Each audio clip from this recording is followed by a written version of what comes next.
रेशु आपके मेरे channel learn with Reshu में स्वागत करती हूँ। Welcome back to my channel. आज मैं आपको थ्रो कीवर्ड एक्सेप्शन हैंडलिंग में कैसे यूज़ करते हैं उसके बारे में एक्सप्लेन करूँगी। इससे पहले कि आप इस वीडियो को देखें, आपको ये जानना बहुत ज़रूरी है कि एक्सेप्शन हैंडलिंग क्या होती है, कैसे हम ट्राई कैच ब्लॉक्स का यूज़ करते हैं एक्सेप्शन को हैंडल करने के लिए, और कैसे हम एक्सेप्शन हैंडलिंग का कोड बनाते हैं। ये सारी चीज़ें आपको जानना बहुत ज़रूरी है और इसलिए मैं आपको रिकमेंड करूँगी कि आप मेरे पिछले वीडियो एक्सेप्शन हैंडलिंग इन जावा में जो मैंने एक्सप्लेन किया है उसको देखें, ताकि आपको बेसिक पहले एक्सेप्शन हैंडलिंग का समझ में आए। तो चलिए शुरू करते हैं थ्रो कीवर्ड से। तो इससे पहले मैं थोड़ा आपको ब्रीफली डिस्क्राइब करूंगी कि एक्सेप्शन हैंडलिंग क्या होता है। देखिए, जब भी कोई प्रोग्राम रन करता है तो अगर वो प्रोग्राम अपने लिखे हुए जो भी उसमें कोड है उसमें सक्सेसफुली रन कर जाता है तो बहुत अच्छी बात है।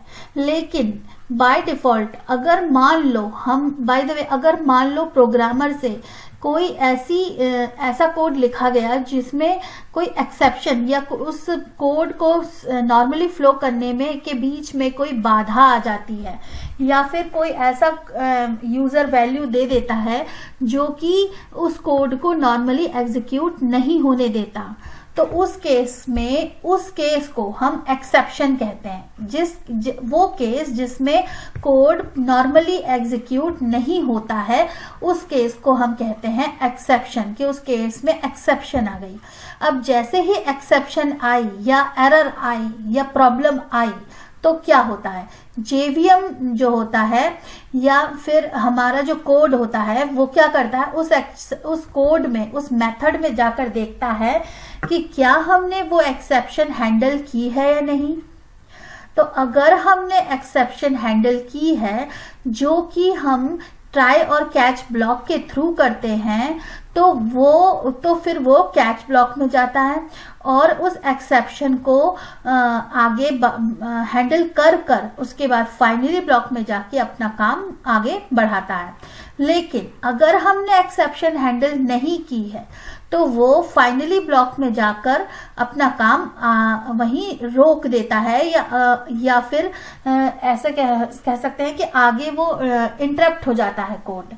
तो अगर एक्सेप्शन हैंडल कर ली है तो वो जाता है कैच ब्लॉक में और उस हैंडल की हुई एक्सेप्शन में जो भी आपने जिस तरीके से भी उसे हैंडल किया है वो देखता है और फाइनली ब्लॉक में जाके आगे की चीजें एग्जीक्यूट करता है। लेकिन अगर आपने एक्सेप्शन हैंडल नहीं की है तो वो, अगर आपने फाइनली ब्लॉक डिफाइन किया है तो वो फाइनली ब्लॉक में जाता है और उसके बाद अपना ऑपरेशन डिस्टर्ब हो जाता है और फिर वो जेवीएम जो होता है वो डिफॉल्ट एक्सेप्शन हैंडलर को कॉल करता है और वो हमें एरर रिपोर्ट यानी स्टैक जो ट्रेस होती है, स्टैक ट्रेस को मैसेज के थ्रू कंसोल में प्रिंट कर देता है। तो वो कैसे होता है वो मैं आपको आगे बताऊंगी, लेकिन अभी मैं ये नॉर्मल भाषा में समझाना चाहती हूँ कि अगर मान लो हमने प्रॉब्लम को हैंडल कर लिया तो वो ट्राई कैच ब्लॉक में जाता है, और अगर हैंडल नहीं किया तो हमारा प्रोग्राम बीच में रुक जाता है। इसे कहते हैं एक्सेप्शन। अब देखिए, एक्सेप्शन में थ्रो कीवर्ड हम कैसे यूज करते हैं। Whenever an exception occur in a method, you need to handle it by wrapping the code that caused exception within the try catch block। ये वही कह रहा है जो मैंने अभी आपको एक्सप्लेन किया कि जब भी एक्सेप्शन आती है तो हमें इसे कोड को ट्राई कैच ब्लॉक में रैप करके हैंडल करना होता है। या ये एक रास्ता है, या यू कैन थ्रो या postpone it using to the. तो इसका मतलब क्या है कि या तो हमें एक्सेप्शन को पोस्टपोन किया जा सकता है या थ्रो किया जा सकता है। दो ऑप्शन हो सकते हैं, या तो हम एक्सेप्शन को थ्रो कर दें या उसे पोस्टपोन कर दें। तो पोस्टपोन कैसे करते हैं, थ्रोस कीवर्ड के थ्रू, और या फिर हम उसे थ्रो कर सकते हैं। तो अब वो कैसे होता है, then you need to handle the exception at the calling method. तो इस तरीके से हम कॉलिंग मेथड में एक्सेप्शन को हैंडल कर सकते हैं। तो आइए देखिए, जैसे कि मैं अगर आपको बताऊं तो कैसे हम एक्सेप्शन को थ्रो करते हैं उसका फ्लो मैं बताती हूँ। देखिए यहाँ पर मैंने एक कोड लिखा है जिसमें मैंने एक मेथड ली है, मेन मेथड, जिसमें मैंने एक फाइल नाम का ऑब्जेक्ट यहाँ क्रिएट किया है और जिसमें मैंने पाथ दिया e/file.txt। जब ये फाइल नाम का ऑब्जेक्ट क्रिएट होगा और हम इस फाइल रीडर में इस ऑब्जेक्ट को डालेंगे तो ये हमें यहाँ पर एक एक्सेप्शन बताएगा जो कि होगी चेक्ड एक्सेप्शन। चेक्ड एक्सेप्शन क्या होती हैं, फाइनली ब्लॉक क्या होते हैं, ये मैंने अपने पिछले वीडियो में आपको एक्सप्लेन किए हैं। तो चेक्ड एक्सेप्शन का मतलब कंपाइल टाइम एक्सेप्शन, ये हमें बताएगा कि यहाँ पर आपको फाइल नॉट फाउंड एक्सेप्शन आ सकती है तो आपको उसे हैंडल करना है। अगर हमने उसे हैंडल नहीं किया तो वो हमें एक एक्सेप्शन थ्रो करेगा जब हम कोड को कंपाइल करेंगे। और वो एक्सेप्शन थ्रो करने की कैसे होगा कि जैसे ही कोड इस लाइन के बाद यहाँ जाएगा तो फिर अगर हमें ये स्पेसिफाइड पाथ नहीं मिला या हमें लैपटॉप में या डेस्कटॉप में या जिस सिस्टम में हम ये चला रहे हैं कोड वहां पर हमें ये फाइल नहीं मिली तो वो हमें कौन सी एक्सेप्शन देगा, फाइल नॉट फाउंड एक्सेप्शन।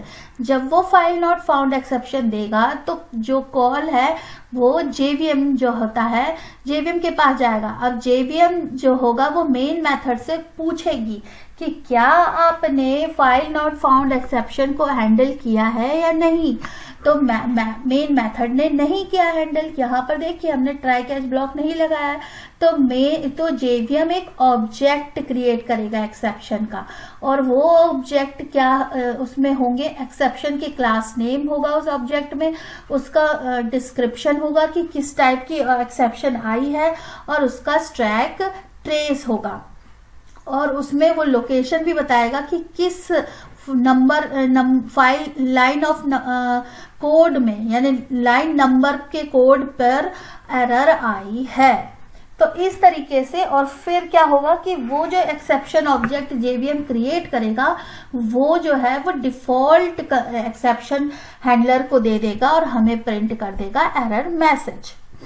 तो ये होता है एक फ्लो क्या होता है कि पहले जो है जैसे ही फाइल नॉट फाउंड एक्सेप्शन आई इस लाइन पे तो ये जेवीएम के पास कॉल जाएगा, जेवीएम एक ऑब्जेक्ट बनाएगा एक्सेप्शन ऑब्जेक्ट और मेन मेथड से पूछेगा कि क्या आपने हैंडल किया है, सब देखेगा क्या आपने हैंडल किया है। अगर मैंने हैंडल नहीं किया तो जेवीएम डिफॉल्ट एक्सेप्शन हैंडलर को ये ऑब्जेक्ट दे देगा और वो हमें मैसेज में प्रिंट कर देगा कि किस टाइप की एरर आई है।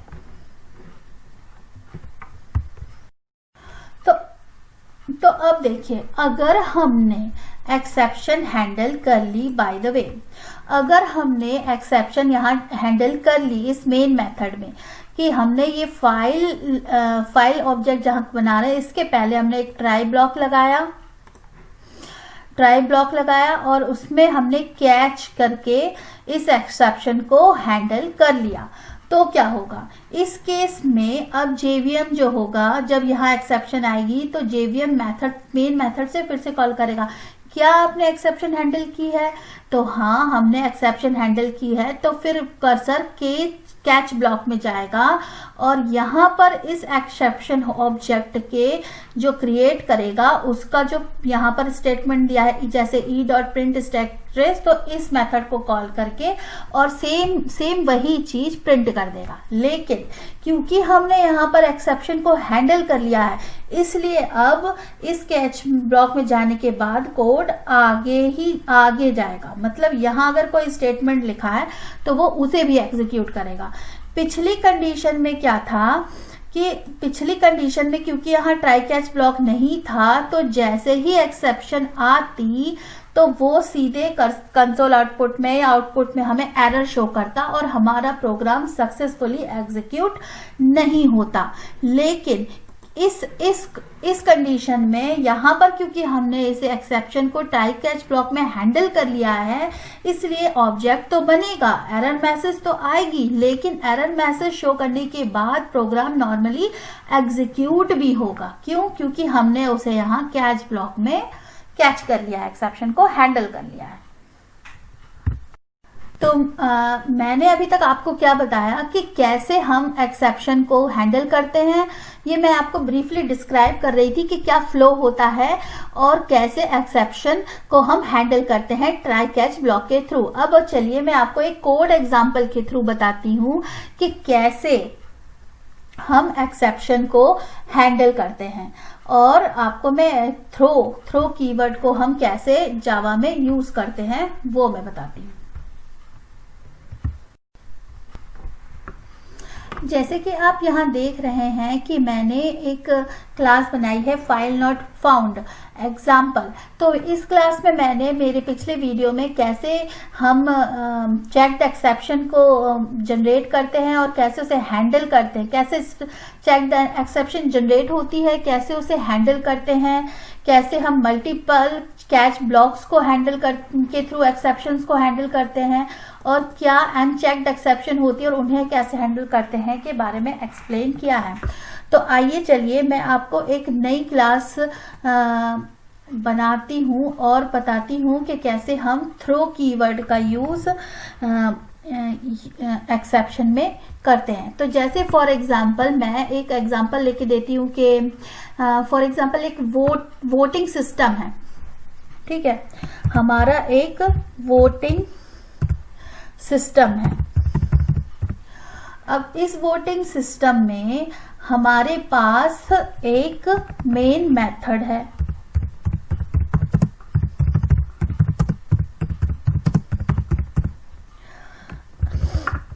ये हो गई हमारी मेन मेथड। मेन मेथड को हमने डिफाइन कर दिया। अब इस वोटिंग सिस्टम में हमारी एक कंडीशन है कि अगर ऑब्जेक्ट जो है, जो हम क्या कहते हैं, अगर हमारा जो वोटर आ रहा है, जो हमें वोट देगा, उसकी एज 18 ईयर्स से कम है, तो वो हमें एक एक्सेप्शन थ्रो करेगी कि you are less than 18 years old. और अगर वो 18 ईयर्स से ज्यादा है तो हमारा प्रोग्राम नॉर्मली एग्जीक्यूट होगा। तो देखिए मैन मेथड बनाई है, यहां पर मैं एक स्कैनर क्लास एस को का ऑब्जेक्ट बनाऊंगी,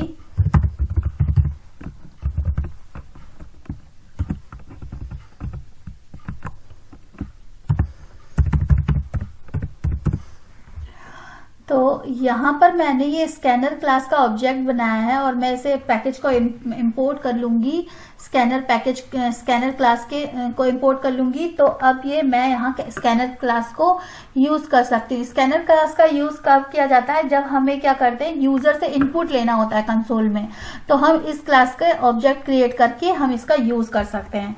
तो जैसे क्योंकि मुझे यहाँ पर एक ऑब्जेक्ट लेना है कि वोटर मुझे अपनी एज बताएगा, तो इसलिए मैं जैसे यहाँ पर एक सिस्टम आउट का सिंटैक्स ले लेती हूँ और यहाँ पर मैं प्रिंट कराती हूँ एंटर योर एज।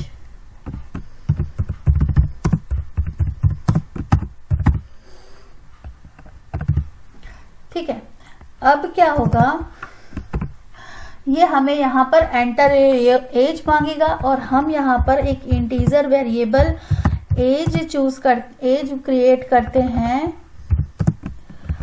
और एस डॉट नेक्स्ट इंट इसको हम कॉल करते हैं मेथड को। तो अब क्या होगा, अब मैं यहाँ पर देखती हूँ, एक अपना कोड लिखती हूँ कि इफ दिस, तो यहां हम चेक करेंगे कि if age is less than 18, अगर हमारी यूजर की एज 18 से छोटी है तो क्या होना है, यहां पर हम एक्सेप्शन को थ्रोज कर सकते हैं। अब देखिए क्या होता है कि हम थ्रो कीवर्ड का क्यों यूज करते हैं। हम यहाँ पर थ्रो कीवर्ड का हम मेनली यूज करते हैं जब हम कोई कस्टम एक्सेप्शन क्रिएट करें। हम नॉर्मल प्रिमिटिव एक्सेप्शंस को भी यहाँ पर थ्रो कर सकते हैं। यहाँ पर मैं ऐसा भी कर सकती हूँ, throw new null pointer exception, ठीक है, मैं इसे भी थ्रो कर सकती हूँ। लेकिन ये तो मैं एग्जांपल दे रही हूँ, यहाँ नल पॉइंटर एक्सेप्शन नहीं होगी, लेकिन मैं इस नल पॉइंटर एक्सेप्शन को भी यहाँ थ्रो कर सकती हूँ। और एल्स में लिखती हूँ यहाँ फॉर एग्जाम्पल, मैं आपको पूरा कोड लिख के बताती हूँ तो आपको अच्छे से समझ में आएगा। जैसे यहाँ मैंने लिख दिया your age is less than 18, ठीक है। अब मैं इसको रन करती हूँ।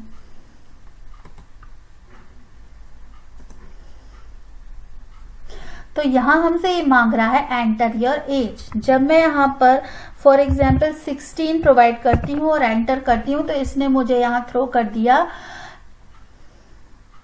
नल पॉइंटर एक्सेप्शन। क्यों प्रोवाइड किया? क्योंकि मैंने यहाँ पर नल पॉइंटर एक्सेप्शन को थ्रो किया था।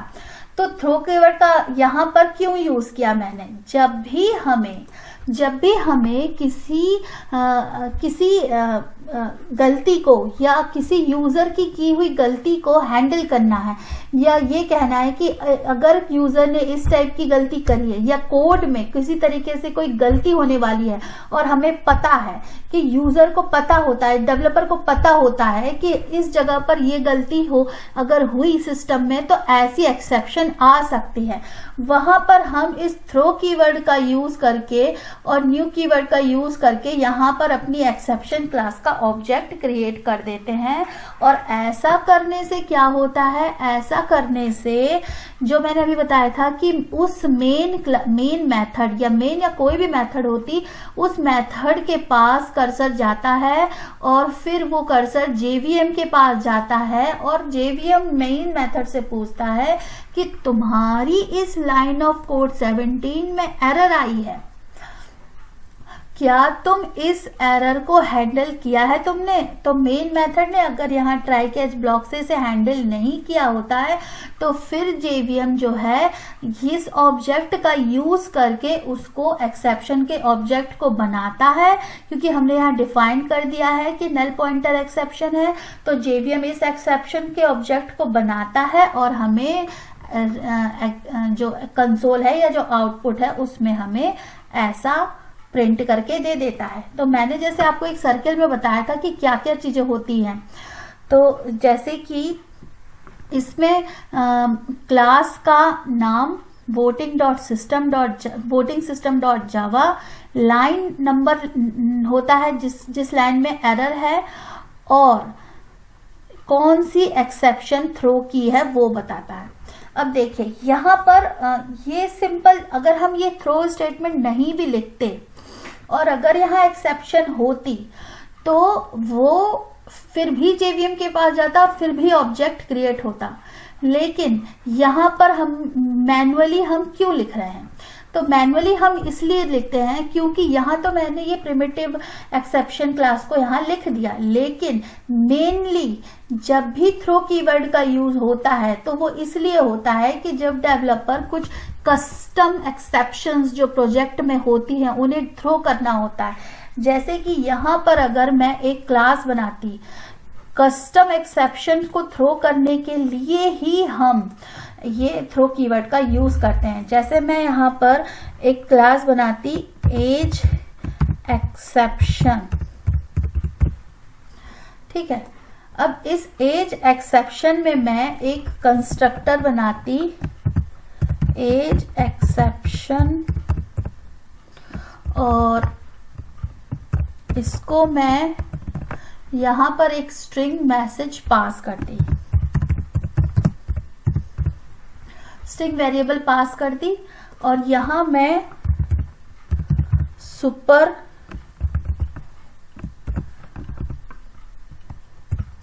को डिफाइन करती। देखिए यहाँ पर एक चीज मैं आपको और बताना चाहती हूँ कि जो हम कस्टम एक्सेप्शन बनाते हैं, जब हम थ्रो कीवर्ड का यूज करते हैं तो कस्टम एक्सेप्शन जो हमेशा अनचेक्ड एक्सेप्शन बनानी चाहिए, चेक्ड नहीं।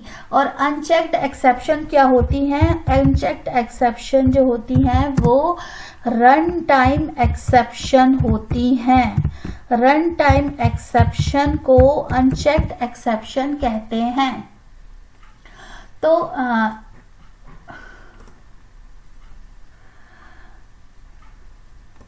रन टाइम एक्सेप्शन क्यों यूज करते हैं? क्योंकि जो कस्टम एक्सेप्शन होती हैं उसे रन टाइम एक्सेप्शन हम इसलिए यूज करते हैं क्योंकि ये अनचेक्ड एक्सेप्शन होती है, जो कि सिस्टम में किसी गलती की वजह से नहीं, कंपाइलेशन एरर की वजह से नहीं, बल्कि एक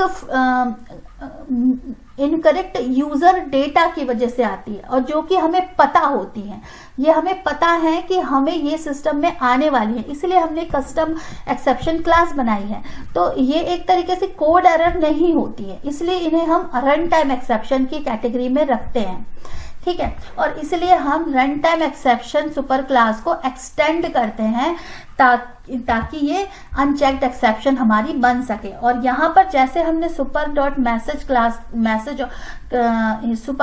ये जो सुपर मेथड को कॉल किया है, तो ये इस रन टाइम एक्सेप्शन क्लास में जाकर उस मैसेज का यूज कर लेगी, जो हम इस एक्सेप्शन को जब क्रिएट करेंगे और मैसेज देंगे, वो message run time exception class में जाकर उस मैसेज का यूज होगा। तो देखिए कैसे मैं इस एज एक्सेप्शन क्लास को यहाँ यूज करती हूँ। तो यहाँ मैंने जैसे नल पॉइंटर एक्सेप्शन यूज किया था, वैसे ही मैं एज एक्सेप्शन यूज करूंगी, और एज एक्सेप्शन, और यहां पर मैं मैसेज में दूंगी एज इज नॉट वैलिड।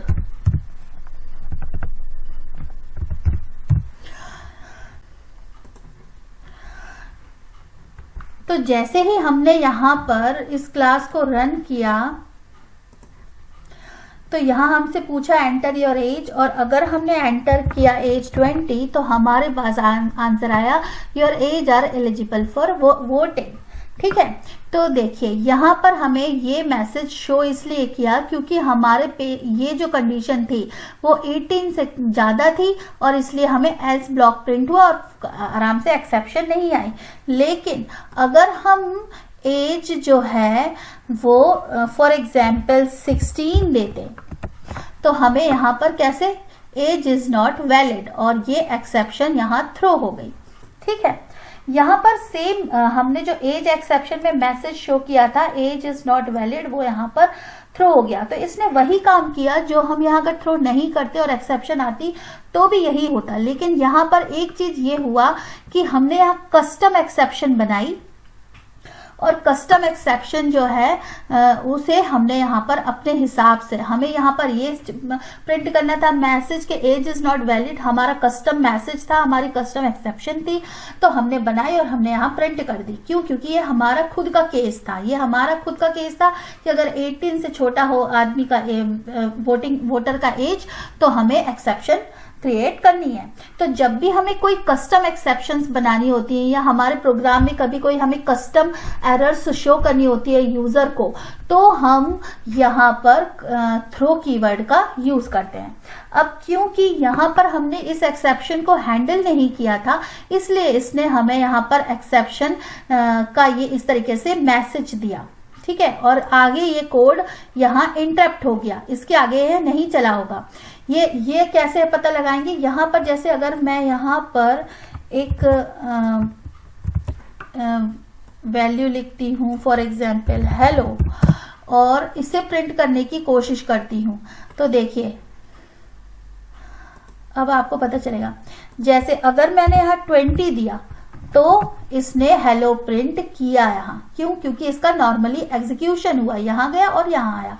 लेकिन अगर मैं यहाँ पर एज जो है वो 15 देती फॉर एग्जाम्पल और एंटर करती, तो इसने क्या हेलो प्रिंट नहीं किया। क्यों? क्योंकि इस एक्सेप्शन को जब इसने थ्रो किया तो हमारा जो पॉइंटर है वो यही रुक गया और उसके बाद वो आगे नहीं बढ़ा और उसने हमें ये एक्सेप्शन थ्रो कर दी। अब देखिए, अगर हमने इस एक्सेप्शन को हैंडल किया होता तो हमारा प्रोग्राम उस एक्सेप्शन को हैंडल करता और हमारा फ्लो आगे बढ़ जाता। तो कैसे हैंडल करते कि अगर मैं यहाँ पर एक ट्राई ब्लॉक लगा देती और यहाँ पर मैं उसे कैच कर लेती हमारे कोड के बाहर और यहां मैं इस एज एक्सेप्शन को लिखती इसका ऑब्जेक्ट बनाकर, तो अब क्या होता कि अब ये एक्सेप्शन हैंडल हो जाती और ये यहां पर आ जाता। देखिए कैसे, जैसे कि अब मैं अगर इसको रन करूंगी और एज अगर 12 दूंगी तो हमें हेलो प्रिंट हुआ और एक्सेप्शन कुछ नहीं आई। क्यों?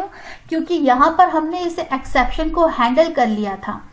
अब अगर मैं यहाँ पर, क्योंकि कैच ब्लॉक में मैंने इस कुछ भी प्रिंट नहीं किया इस ऑब्जेक्ट को क्रिएट करने के बाद, तो इसीलिए मुझे यहाँ पर एक्सेप्शन का कोई मेथड नहीं आया, मैसेज नहीं आया। अब अगर मैं यहाँ पर इस एक्सेप्शन को के ऑब्जेक्ट से एक मेथड कॉल कर लेती, गेट स्टेट ट्रेस या फिर प्रिंट, यहाँ पर देखिए आप बहुत सारी मेथड्स आती हैं, तो इसमें से हम कोई भी चूज कर सकते हैं। मैं यहाँ पर प्रिंट स्टेट ट्रेस को चूज करती हूँ और अब मैं यहाँ पर इसे रन करती हूँ, तो हमें यहाँ पर एक्सेप्शन की इंफॉर्मेशन भी शो करेगी। जैसे अगर मैंने 15 डाला तो देखिए यहाँ पर बताया इसने एज इज नॉट वैलिड, हमें ये एक्सेप्शन बताई और उसके बाद कर्सर आगे बढ़ गया हेलो। तो इस तरीके से आपने देखा कि अगर हमने एक्सेप्शन को हैंडल किया तो हमारा पॉइंटर आगे भी बढ़ा और एग्जीक्यूशन नॉर्मली ही हुआ, लेकिन हमें ये भी बता दिया कि एक्सेप्शन कौन सी बीच में आई है इसकी वजह से। ठीक है, तो इस तरीके से हम एक्सेप्शन को थ्रो कर सकते हैं। अब क्यों थ्रो करते हैं हम? अगर एक्सेप्शन आई भी है फिर भी हम क्यों थ्रो करते हैं? इसलिए थ्रो करते हैं क्योंकि फॉर एग्जांपल मान लो ये तो एज की बात थी, ये सिस्टम वोटिंग सिस्टम था, तो यहाँ तो हमें थ्रो नहीं करनी चाहिए थी, लेकिन मैंने एग्जाम्पल देने के लिए आपको बताया। लेकिन कभी कभी ऐसे सिस्टम्स आते हैं जहां पर कोई वैल्यू, जैसे स्ट्रिंग का नल पॉइंटर एक्सेप्शन है। अब जो नल वैल्यू है स्ट्रिंग की वो हो भी सकती है, वो नेचुरल बात है कि वहां नल पॉइंटर आ भी सकता है और नहीं भी आ सकता है। तो अब हजारों करोड़ों इंफॉर्मेशन में अगर एक इंफॉर्मेशन नल है तो उसके लिए हम बार बार तो हम उसके लिए स्टेटमेंट नहीं लिखेंगे। तो हम उस कंडीशन में क्या करते हैं कि अगर वैल्यू नल है तो कैच ब्लॉक पे हैंडल करके आगे बढ़ जाते हैं, और अगर वैल्यू नल नहीं है तो आराम से एग्जीक्यूशन आगे होता ही है। तो ऐसी कंडीशन में हम, कि जैसे स्ट्रिंग की वैल्यू 10,000 स्ट्रिंग की वैल्यू है, 10,000 बार लाइन्स ऑफ कोड है जिसमें स्ट्रिंग की वैल्यू है और उसमें से एक लाइन स्ट्रिंग वैल्यू नल है, तो अब उस नल वैल्यू के लिए हम स्पेसिफिकली कोड नहीं करते। तो उस कंडीशन में क्या करते हैं हम कि वहां पर हम थ्रो कर देते हैं, उसे कैच कर लेते हैं और आगे बढ़ जाते हैं कि अगर नल है तो ठीक है, कैच कर लो और आगे बढ़ जाओ, हैंडल कर लो एक्सेप्शन को, और अगर नहीं है और अगर स्ट्रिंग की वैल्यू है तो फिर तो नॉर्मल फ्लो होगा ही। दोनों कंडीशन में नॉर्मल फ्लो ही होगा, लेकिन उस कंडीशन में हम थ्रो करके उसे हैंडल कर लेते हैं। तो इस तरीके से हम थ्रो का यूज करते हैं कस्टम एक्सेप्शंस को हैंडल करने के लिए। जैसा कि मैंने आपको बताया कि थ्रो का हम यूज करते हैं कस्टमाइज्ड एक्सेप्शंस को हैंडल करने के लिए, और इसे हम हमेशा अनचेक्ड एक्सेप्शंस ही बनाते हैं, रन टाइम एक्सेप्शन क्लास को एक्सटेंड करके बनाते हैं। तो ये तो हमारे मेन रूल्स हो गए। अब लेकिन ये एक और रूल है कि जब हम ये थ्रो स्टेटमेंट लिखते हैं कहीं, तो उसके बाद हम कोई भी स्टेटमेंट नहीं लिख सकते। फॉर एग्जाम्पल अगर मैंने ये system.out.println को यहाँ लिखा होता तो ये हमें एरर देता, ठीक है, कि अनरीचेबल कोड, यहाँ पर कोड रीचेबल नहीं है। तो ये आईडी का हमारा बहुत अच्छा यूज है कि ये हमें पहले ही बता देता है कि यहाँ पर यह हमारी गलती है। अगर हम नॉर्मली नोटपैड में कोड लिख रहे होते तो हमें ये कभी पता नहीं चलता कि ये लाइन ऑफ कोड गलत है और हम लिख देते और बाद में हमारा सिस्टम क्रैश होता, वहां पर एक्सेप्शन आती। तो इसलिए आईडी में कोड करने से हमें ये फायदा है। तो ये देखिए यहाँ पर आपको एरर से पता चल गया अनरीचेबल कोड, रिमूव इट। तो हमने इसे रिमूव किया, अब एरर चली गई। तो ये इसका ये मतलब है कि हमें यहाँ पर थ्रो स्टेटमेंट को लिखने के बाद हम उसके बाद कोई भी स्टेटमेंट नहीं लिख सकते क्योंकि वो अनरीचेबल है, वहां तक कर्सर कभी जाएगा ही नहीं। ठीक है,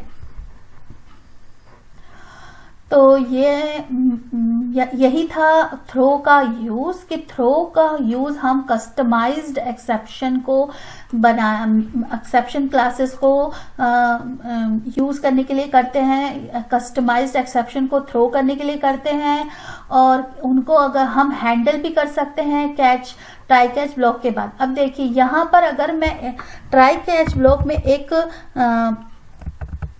एक ब्लॉक और होता है फाइनली, जो कि हमेशा एग्जीक्यूट होता है।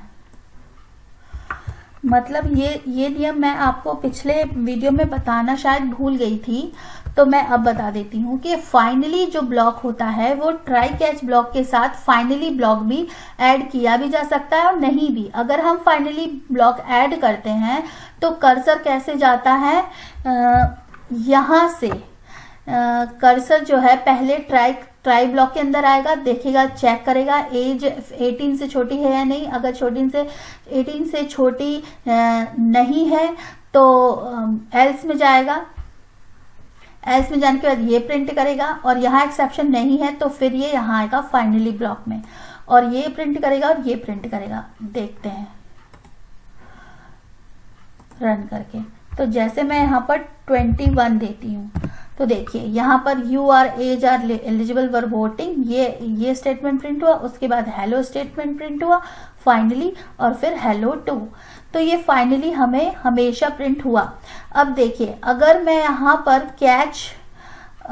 अगर मैं एक्सेप्शन जनरेट करती हूँ 13 एज दी तो यहाँ एक्सेप्शन जनरेट हुई और फिर भी फाइनली ब्लॉक प्रिंट हुआ और फिर भी क्योंकि हमने यहाँ एक्सेप्शन हैंडल की थी इसलिए एक्सेप्शन तो जनरेट हुई, उसका मैसेज तो हमें मिला, लेकिन हमें फिर प्रिंट स्टैक ट्रेस से इसका पूरा इंफॉर्मेशन यहाँ ट्रेस को स्टैक कर दिया, यहाँ प्रिंट कर दिया और उसके बाद यहाँ फाइनली ब्लॉक का स्टेटमेंट प्रिंट हुआ और एग्जीक्यूशन नॉर्मली एग्जीक्यूट होने के लिए हेलो टू ये भी प्रिंट हुआ। तो ये मैं कहना चाह रही हूँ कि ट्राई कैच ब्लॉक में अगर फाइनली ब्लॉक ऐड है तो हम हमारे फाइनली ब्लॉक में नॉर्मली जब हम एसक्यूएल ऑपरेशंस करते हैं, मतलब जो डेटाबेस से कनेक्टिविटी करते हैं सिस्टम की, तो उस टाइम पे हम फाइनली ब्लॉक बहुत यूज करते हैं क्योंकि जब हमें अपना जो स्टेटमेंट है डेटाबेस में जो ट्रांजैक्शंस हैं उसके स्टेटमेंट्स को हम ट्राई कैच ब्लॉक में लिख लेते हैं, उसके बाद हमें फाइनली जो डेटाबेस कनेक्शन है उसे क्लोज करना होता है, तो वो हम क्लोजिंग कनेक्शन का जो स्टेटमेंट है वो फाइनली ब्लॉक में लिखकर कनेक्शन को क्लोज करते हैं कि सभी स्टेप्स होने के बाद फाइनली कनेक्शन को क्लोज करना है। तो उन कंडीशंस में हमें फाइनली ब्लॉक्स का बहुत ही ज्यादा यूज होता है। ये मैंने एक एग्जांपल दिया आपको कि फाइनली ब्लॉक कहाँ यूज होता है। तो ये यहाँ पर मैं क्या बताना चाह रही हूँ कि ट्राई कैच ब्लॉक के साथ अगर फाइनली ब्लॉक यूज किया है तो फाइनली ब्लॉक हमेशा एग्जीक्यूट होगा, चाहे एक्सेप्शन आए चाहे नहीं आए, फाइनली ब्लॉक हमेशा एग्जीक्यूट होता है। तो मैं आशा करती हूं कि आपको मेरे इस वीडियो में ट्राई कैच ब्लॉक क्या होता है, कैसे थ्रो को हम यूज करते हैं, क्या होती है कस्टमाइज्ड एक्सेप्शन, कैसे हम उनकी क्लास को बनाते हैं और कैसे एक्सेप्शंस को हम हैंडल करते हैं, समझ में आया हो। और अगर आपकी कोई क्वेरीज हैं या आपको कुछ नए टॉपिक पे वीडियो चाहिए तो आप मेरे इस टॉपिक के समझने के बाद भी अगर आपको कुछ क्वेरीज बची हैं, जो आपके डाउट्स हैं, तो आप मुझे कमेंट बॉक्स में डाल सकते हैं। मैं आपको एक्सप्लेन करने के लिए एक और वीडियो बना दूंगी। तो इसी के साथ thank you very much, bye bye.